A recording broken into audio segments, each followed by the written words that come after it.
আচ্ছা আমি একটু তো কথা বলি ওর সম্পর্কে। তোমার নাম জানো কি? পরাণ। পরাণ। অনেক সুন্দর গেয়েছো। অনেক সুন্দর গাছে। তোমাকে আমার ইচ্ছে ছিল যে প্রথম দিব, ইচ্ছে ছিল, কিন্তু স্লিপ কাটছে। তবে ভালো গেয়েছো, সুন্দর গেয়েছো। তোমার ড্রেস আপ, অভিনয়, যা তুমি এই যে দর্শকদের মুগ্ধ করছো। কিন্তু আরেকটু যে তোমাদের সঙ্গীতের ছাড় আছে, তোমার কণ্ঠ ভালো, সঙ্গীতের ছাড়। উনি অত্যন্ত চমৎকার ভালোভাবে গান শিখায়, তার কাছে গান শিখবে তুমি। বুঝতে পারছো? তোমার তালে একটু সমস্যা আছে।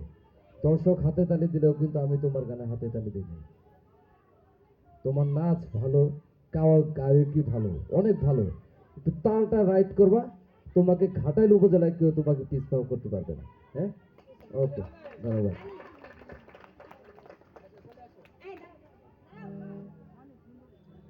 তো পরাণের গান আমাদের হৃদয়কে জাগিয়ে তুলেছে। আসলে আমরা এই লালন গীতি বলে না ছাড়িটাকে, লালন গীতি গান আমাদের দেশ থেকে, আমাদের মন থেকে প্রায় হারিয়ে যাচ্ছে। তো আমরা শুধু আধুনিক গানের দিকেই ধাবিত হচ্ছি।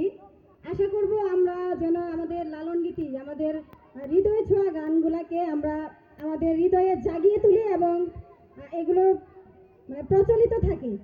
এ ব্যাপারে আমরা চেষ্টা করব।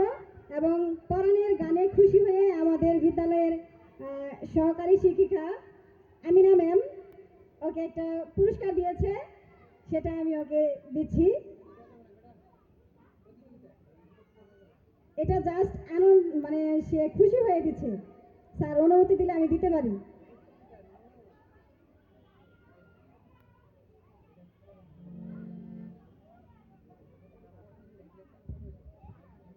ম্যাডাম আজানের বিরতি দেন 1 ঘন্টা, মানে লাঞ্চ এবং নামাজ পড়া, এই জন্য বিরতি দিবেন।